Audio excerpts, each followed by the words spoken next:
আল্লাহ পাক রব্বুল আলামিন যে বলেছেন আমাদের উপরে রোজা ফরজ করেছে, আমাদের উপরে রোজা 4টি ধাপে ফরজ হয়েছে। প্রথম ধাপ ছিল এরকম যে নবী আলাইহিস সালাতু ওয়াস সালাম প্রতি আরবি মাসের 13, 14, 15 এই 3 দিন রোজা রাখতেন। তো সাহাবায়ে কেরাম যখন নবীজিকে দেখেন যে উনি প্রতি মাসে এরকম 3টা রোজা রাখেন, সাহাবায়ে কেরামও রাখতে শুরু করেন। ওনারা আস্তে আস্তে রোজার অভ্যস্ত হয়ে যান। এটা হলো আমাদের উপরে রোজা ফরজ হওয়ার প্রথম ধাপ, অভ্যাস করাইছেন নবী আলাইহিস সালাতু ওয়াস সালাম। এরপরে যখন উনি মক্কা থেকে হিজরত করে মদিনায় চলে যান, সেখানে যাওয়ার পরে দেখলেন যে মদিনা ইহুদিরা তারা একটি রোজা রাখে, মুহররমের 10 তারিখ আশুরার রোজা রাখে। নবীজি জিজ্ঞাসা করলেন তোমরা এটা কিসের জন্য রাখো? তারা বলল যে এই দিন আল্লাহ পাক রব্বুল আলামিন আমাদের নবী মুসা এবং আমাদের সম্প্রদায় বনী ইসরাইলকে আল্লাহ তাআলা ফেরাউনের কবল থেকে, ফেরাউনের অত্যাচার থেকে রক্ষা করেছিলেন, এই জন্য মুসা আলাইহিস সালাম রোজা রাখতেন, আমরাও এই দিনটাতে রোজা রাখি।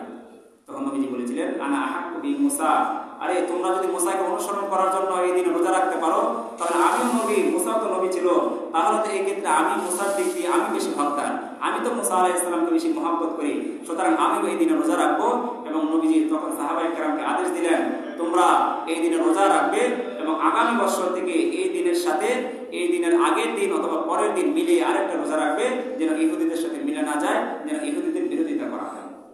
তখন মুহররমের রোজা, এই একদিনের রোজা ফরজ হয়ে গিয়েছিল। এটা রমজানের রোজা ফরজ হওয়ার আগে। এটা হলো দ্বিতীয় ধাপ। আমাদেরকে প্রথম নবীজি প্রতি চাঁদে 13, 14, 15 রোজা রাখিয়ে অভ্যাস করিয়েছেন। দ্বিতীয় ধাপ হলো মুহররমের 10 তারিখে রোজা রাখিয়ে ফরজ করার মাধ্যমে দ্বিতীয়বার এটা অভ্যাস করিয়েছেন। তাহলে 4 ধাপে যেহেতু আমাদের উপর রোজা ফরজ হয়েছে, তৃতীয় ধাপ ছিল আল্লাহ পাক রব্বুল আলামিন কোরআনের মধ্যে বলে দিয়েছেন 84 নম্বর আয়াত, সূরা 184 নম্বর আয়াত সূরা বাকারা, আল্লাহ পাক রব্বুল আলামিন বলেছেন যে তোমাদের উপরে রোজাকে ফরজ করা হয়েছে, তবে কেউ যদি রোজা না রেখে সামর্থ্যবান হয়, সে রোজার পরিবর্তে সে যদি ফিদিয়া দিয়ে দেয়, কোনো মানুষকে প্রতি রোজার পরিমাণ যদি টাকা দিয়ে দেয়, যে পরিমাণ টাকা হয়, অথবা কোনো হাদিয়া দিয়ে দেয় প্রতি রোজার বদৌলতে, তাহলে সে রোজা রাখার সক্ষম হওয়া সত্ত্বেও সে সেই ফিদিয়া দিয়ে দেওয়ার কারণে রোজা না রাখলেও তার কোনো সমস্যা নেই। এটা ছিল তৃতীয় ধাপ।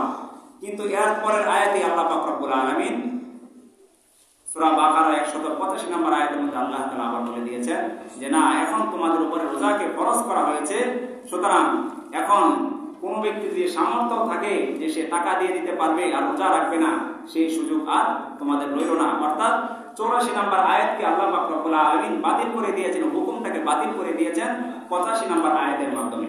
আর এটা ছিল চতুর্থ ধাপ। আর এভাবে আল্লাহ পাক রব্বুল আলামিন আমাদের নবী মুহাম্মদ রাসূলুল্লাহ সাল্লাল্লাহু আলাইহি ওয়াসাল্লামের উপরে রোজাকে 4টি ধাপে ফরজ